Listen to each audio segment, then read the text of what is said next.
big brother Matthew presents.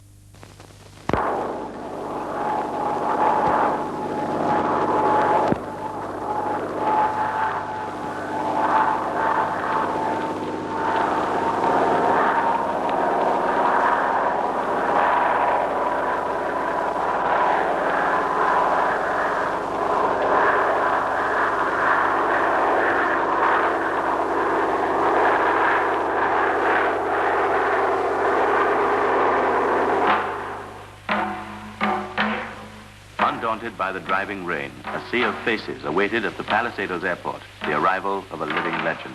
To some, he was the King of Kings, the Lion of Judah, even a god. But to most, he was a mild-mannered monarch who had won the respect and admiration of Jamaicans.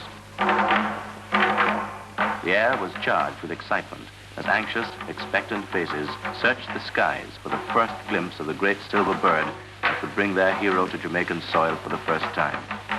Members of a local cult, the Rastafarians, who were easily distinguished by their long beards and unshorn locks, and who worship this figure as a deity, were present in full force.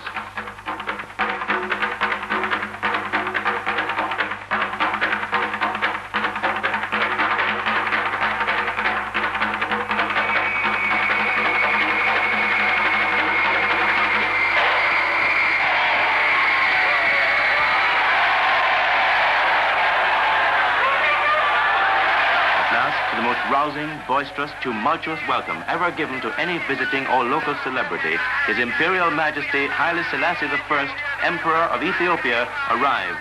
The crowd erupted into a frenzy of rejoicing as they broke through the lines of soldiers and police and surged out onto the tarmac, eager to engulf the emperor with their affection.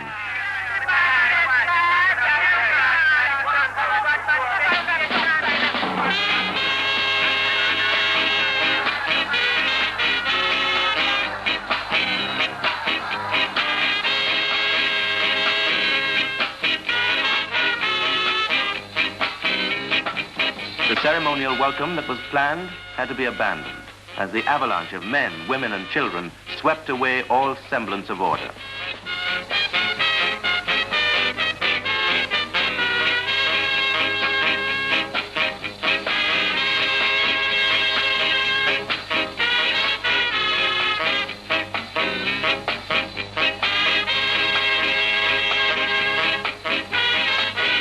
Ethiopia, a monarchy on the eastern side of Africa, has been governed since 1930 by Haile Selassie, whom history records as being a direct descendant of King Solomon and the Queen of Sheba. Jamaica was among the places visited by His Imperial Majesty on his tour of the Caribbean area.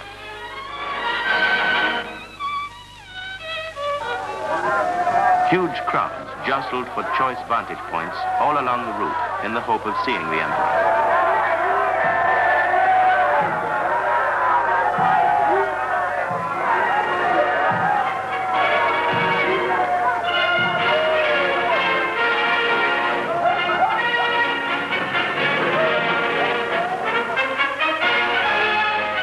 George VI Park, thousands also awaited his arrival.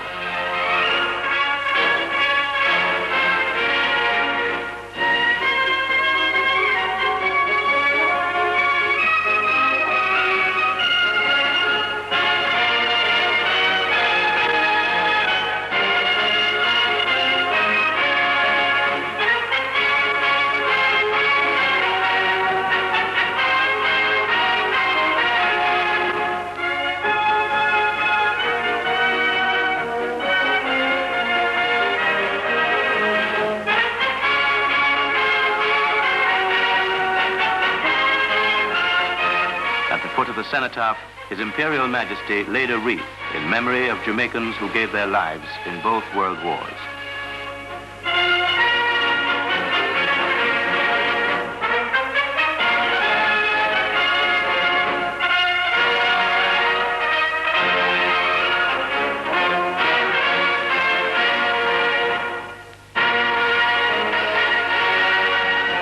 The tomb of the noted Jamaican patriot Marcus Garvey was also visited by the emperor.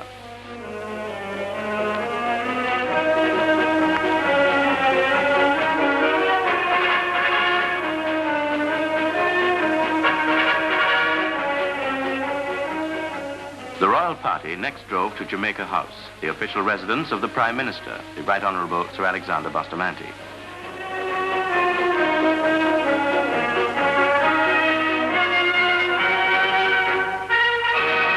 The Emperor was introduced to Sir Alexander and Lady Bustamante by the acting Prime Minister, the Honourable Donald Sangster.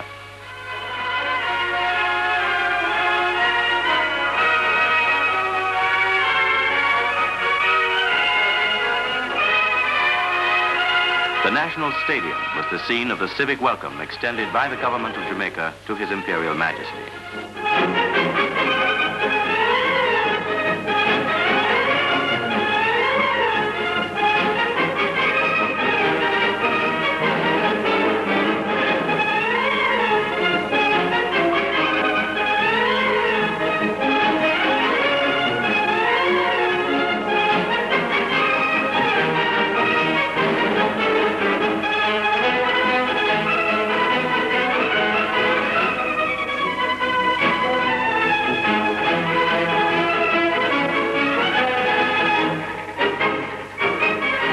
The acting Prime Minister read the address of welcome. Your Imperial Majesty, I have the great honor to express to you, on behalf of the government and people of Jamaica, a most warm and sincere welcome. This, your first visit to Jamaica, is for us, Your Majesty, a most important and significant event. We have long hoped for this occasion, and your presence with us today is assuredly, Your Majesty, a high point in our history. Mr. Eustace Bird, one of the two KSAC commissioners, presented the keys of the city to the Emperor. His Imperial Majesty and his party were treated to displays staged by the military and young schoolgirls.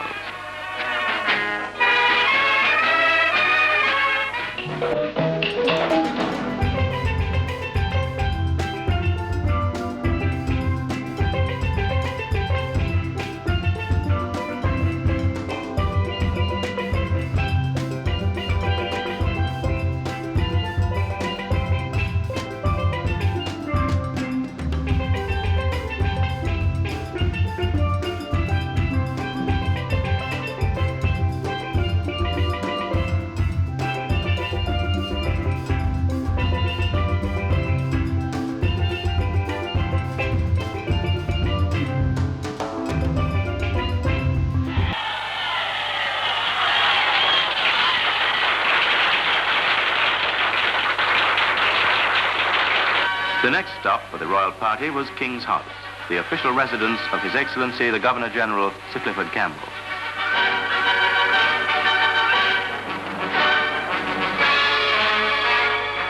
His Imperial Majesty was introduced to many dignitaries and members of the Rastafarian cult in full regalia.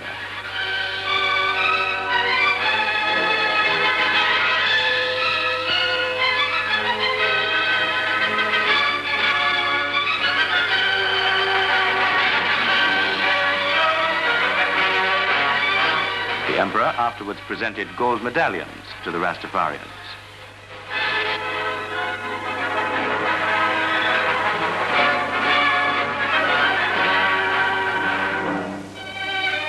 Then it was our turn for gift-giving. At a formal reception at King's House, the government of Jamaica presented gifts to the Emperor and to his grandchildren, who accompanied him on the tour.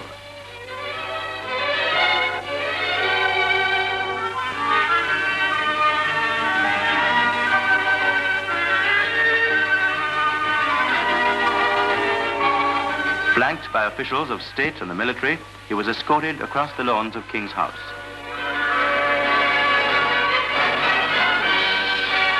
There, on a balcony, he settled back to enjoy a Jamaican concert under the stars.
Sounding brass and crashing cymbals of massed bands heralded the opening of another session of Parliament at Gordon House.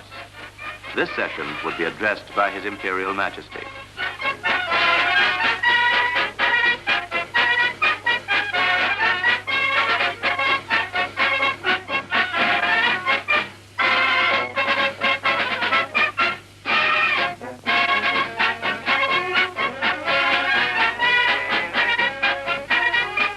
On his arrival, he was escorted to the saluting dais for the playing of the national anthems of Ethiopia and Jamaica.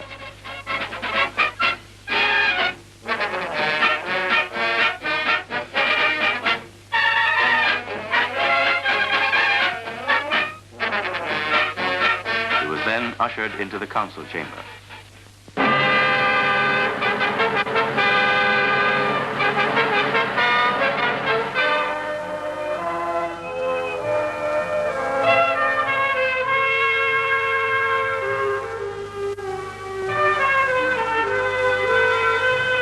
The Emperor's address to the Assembly and people of Jamaica was in his native Amharic and was translated by a member of his party.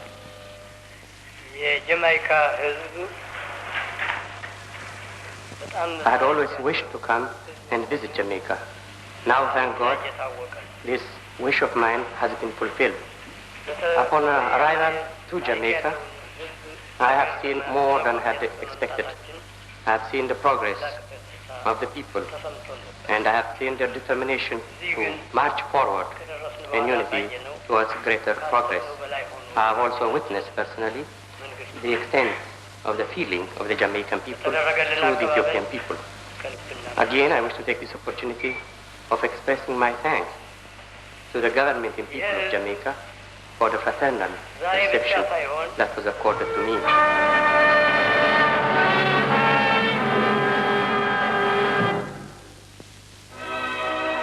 Among the academic institutions visited by His Imperial Majesty were Jamaica College, the College of Arts, Science and Technology, and Mico College. And here at Mico College, one of Jamaica's oldest teacher training institutions, he was met by the principal, Mr. Glenn Owen.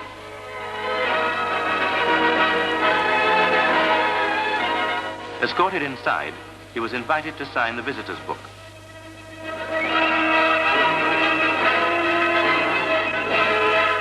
And a gift was presented to him by one of the pupils. The University of the West Indies is one of the institutions of which Jamaicans are justly proud. It covers 650 sprawling acres at the foot of the Long Mountains in St. Andrew, and it has recently been granted full independent status by the University of London.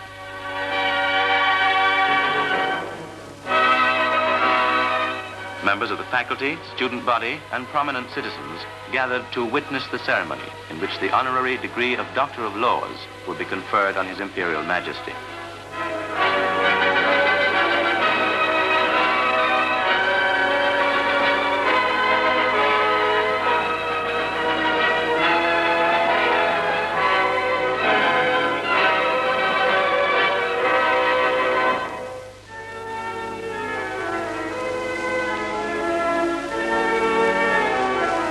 Dr. Philip Sherlock, Vice-Chancellor of the University, conferred the degree. The Emperor's reception for the Governor-General and people of Jamaica was held at the Sheraton Kingston Hotel.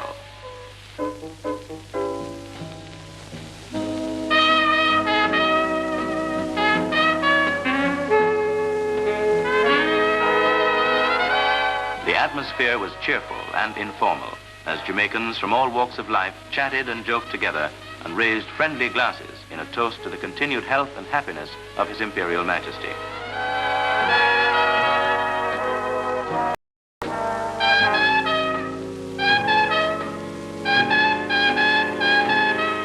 As a personal gift, the Emperor entrusted to the government the funds to erect a school. At the chosen site on Payne Avenue, hundreds gathered to witness the stone-laying ceremony.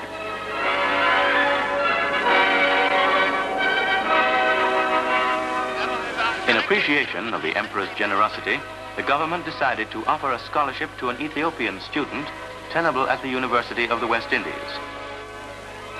The foundation stone was laid by the emperor himself.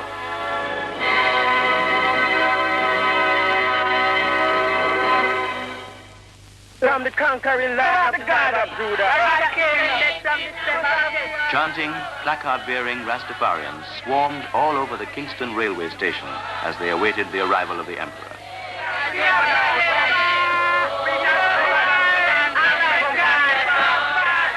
This was the beginning of a journey by rail across the island to Montego Bay Airport, from which the emperor and his party would depart.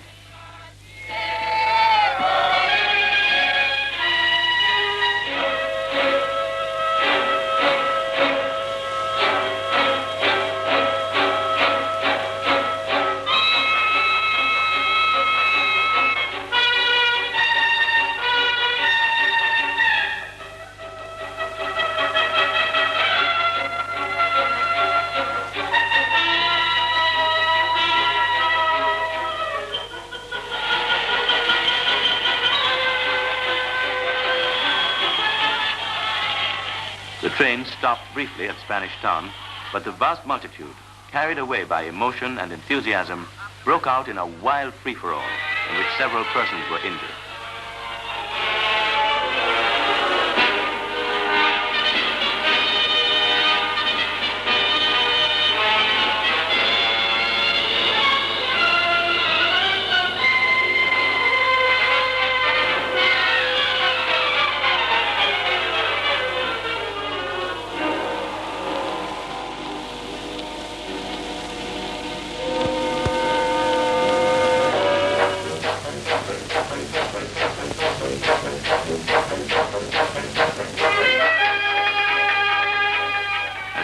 Through the countryside, the emperor was treated to glimpses of the Jamaican scenery.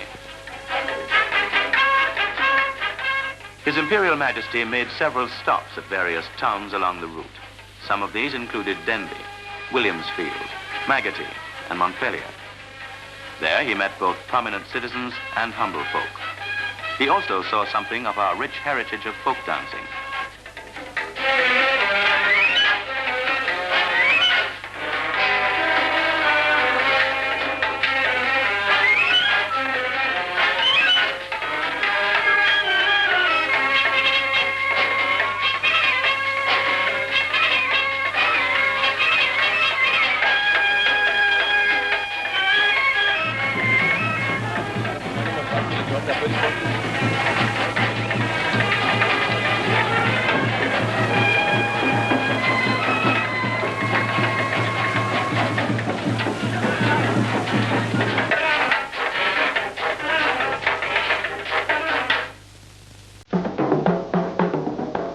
Montego Bay, the scene was almost unbelievable.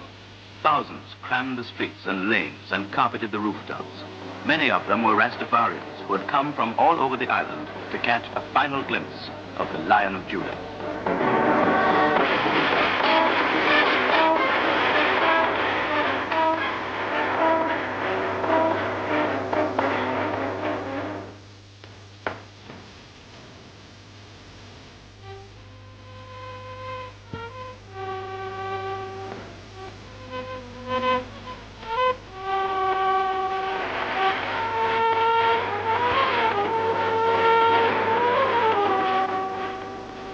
And when he was sighted, there went up a roar like the voice of 10,000 lions.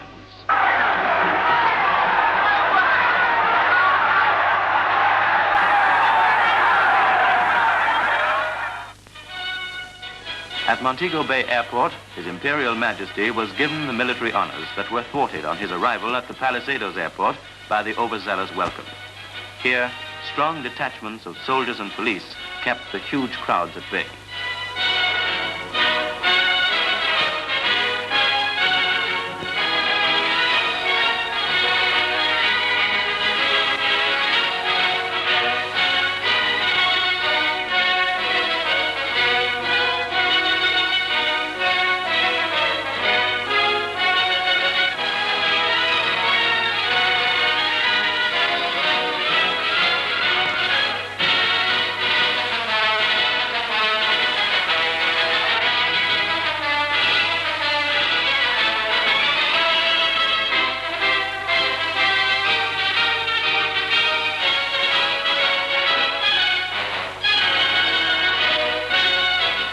The time had come for us to say goodbye.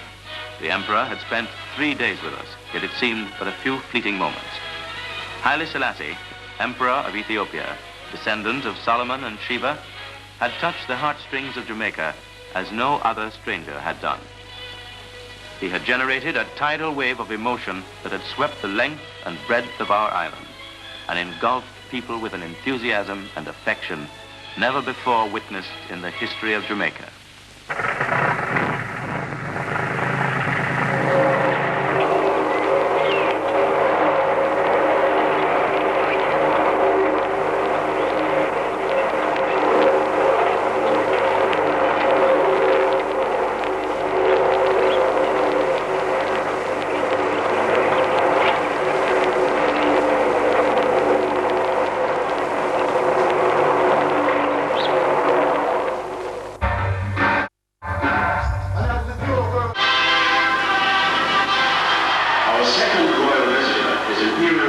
Haile Selassie, Emperor of Ethiopia, Rasta, Lion of Judah, and King of Kings.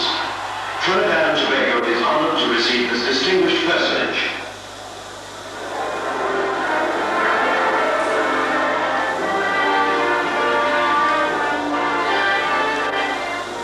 Descendant of the Queen of Sheba and King Solomon of Jerusalem, Haile Selassie, the 225th successor to the Ethiopian throne. This historic figure, regal, aristocratic, and humane, has ruled his country for 34 years, bringing the Ethiopian nation its first written constitution in 3,000 years.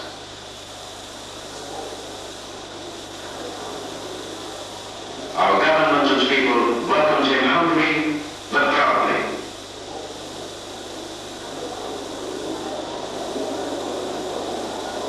Religious ties and friendly links between our countries were renewed and forged with the visit of Emperor Haile Selassie and his distinguished party. Trinidad and Tobago salutes Ethiopia. First stop, Arima, and our African visitors, greeted by the mayor and the waiting crowds, had their first impression of Trinidad's indigenous cultural expression when the pulsating beat of the steel bands talked of our common heritage of drums.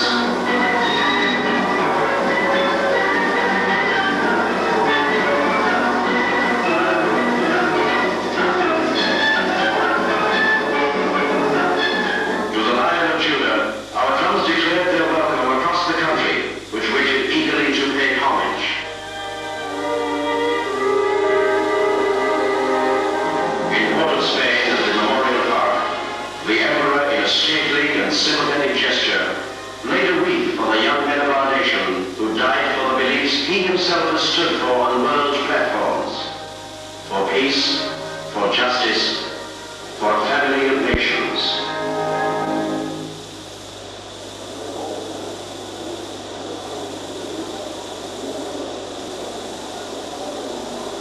In these critical times, the words of this world figure of peace assume great significance.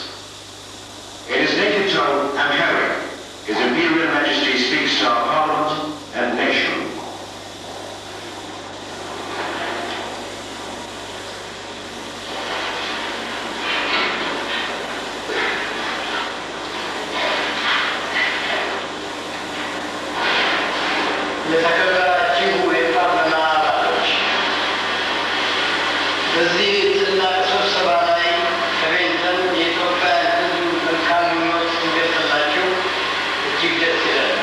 Distinguished members of Parliament, it gives great pleasure to appear before this distinguished assembly and to bring you the fraternal salutations of the Ethiopian people. The peoples of Ethiopia and of Trinidad and Tobago are today joined in a massive and a continuous effort to create for themselves a new and a better way of life. They face many of the same problems. The hopes and aspirations which they share derive from the same essential beliefs in the nature and the destiny of man. It is thus inevitable too that there should exist between these two great peoples the strong and the lasting ties of friendship and understanding. We all know, as representatives of the people, that this is a particularly critical period in the councils of the 20th century. Sectional and divising factors often cause major obstacles to national development in their expanded sense, as narrow national and ideological interests may threaten even national unity and progress. No one today is so foolish to believe that any one nation constitutes a perfect monolith of faith and ideology, nor could anyone wish that there should be such utter unity of thought and aspiration. The systems of government which have sought to impose uniformity of belief have survived briefly and then expired, blinded and weakened by excessive reliance upon the supposed infallibility. The only system of government which can survive is one which is prepared to tolerate essential criticism and which accepts this as useful and in any case inevitable aspects of all social and political relations. The tolerance of essential criticism within the government proceeds from a singular social phrase, that the government exists to serve the people generally. The representatives of peoples and nations can only come together with open and objective minds and willing hearts to engage in dialogue without rigid dogmas and slogans and without violence. Working this way achieves no instant utopia.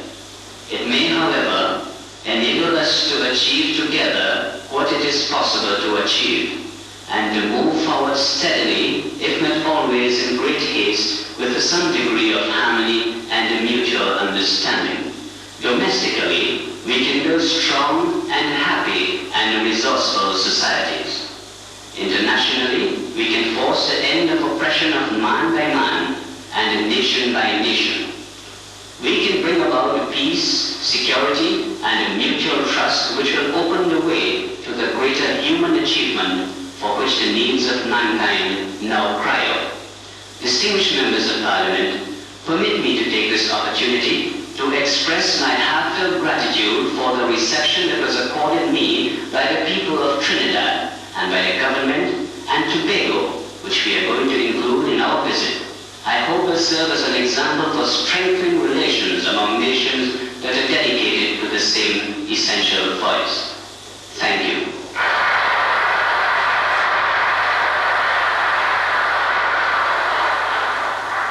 After the Emperor's call for tolerance and unity, some of our outstanding leaders of the society and their wives were presented.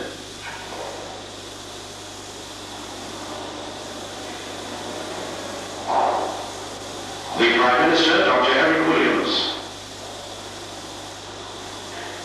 Dr. Patrick Solomon, Deputy Prime Minister and Minister of External Affairs, and Mrs. Solomon. The Honorable Gerard Montalvo, Minister of Home Affairs.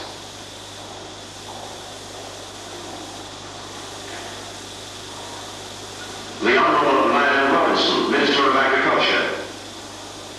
The Honorable Robert Wallace, Minister of Labour, and Mrs. Wallace. The Honorable Saeed Mohammed, Minister of Works.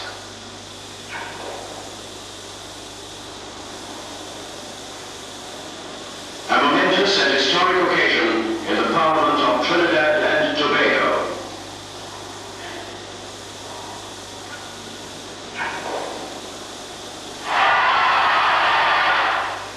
At the Port of Spain Town Hall, the Emperor was hailed as friend as he met the councillors and leaders, and the people again gave him a stirring welcome. Our royal visitor viewed an exhibition of our agricultural and industrial products, the produce of our land proudly displayed to His Imperial Majesty and Royal Party.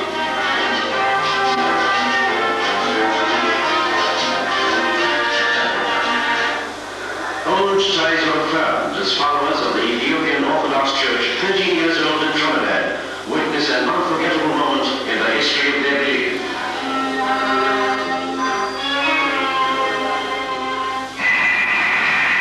And so to Tobago.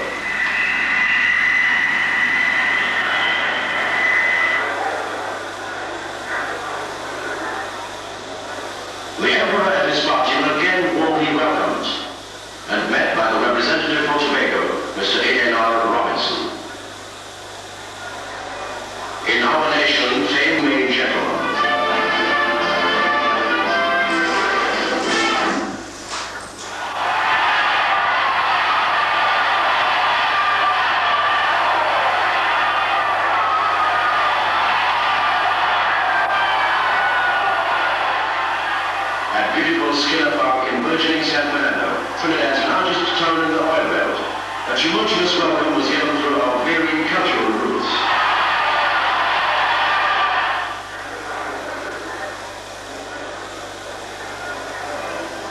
Lulu.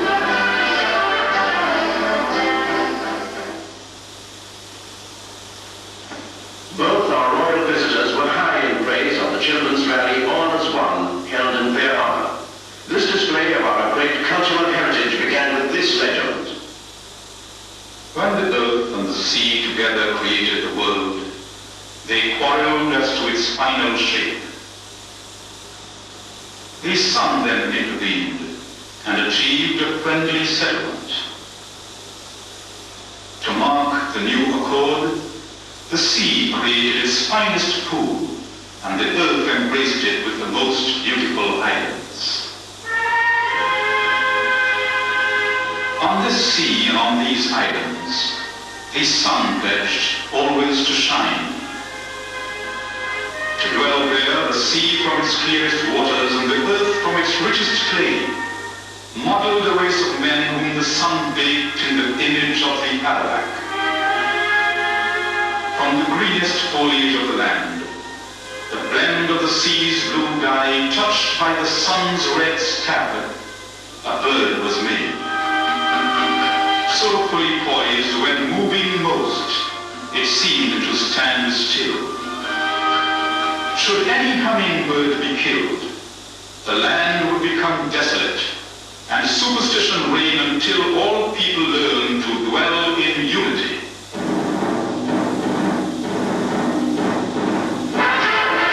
Dance of the Arawaks, the aboriginal inhabitants of Trinidad.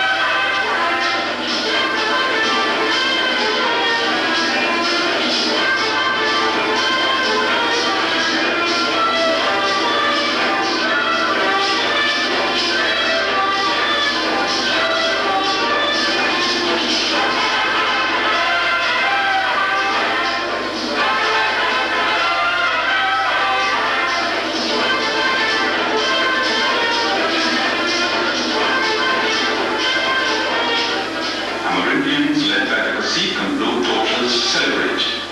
They admire the strength of the wrestling Wahoos.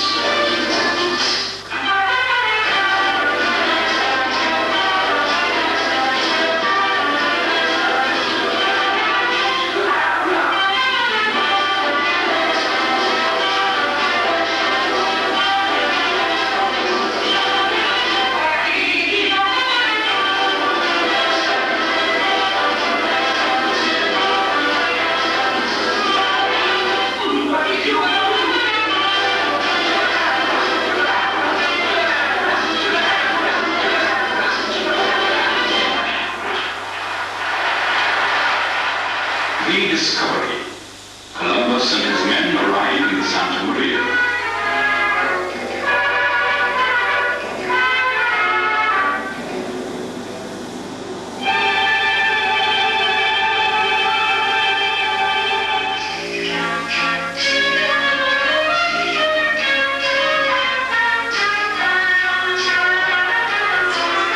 Our first cultural contact with the old world. The classical Spanish dance with its fire and gaiety.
free lances and minuet, though originally French, were popular at this time. They expressed the elegance, pomp, and splendor of the period.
Then farewell, the end of a visit symbolizing independence and a conqueror's brotherhood, all as one at home, and inspiration to others on the world stage.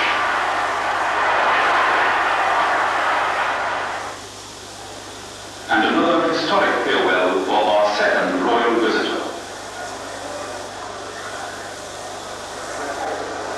Trinidad and Tobago reinforced links with its history, and will long remember this man of peace, Haile Selassie, Emperor of Ethiopia, regal yet humble, a king who brought us honor and received our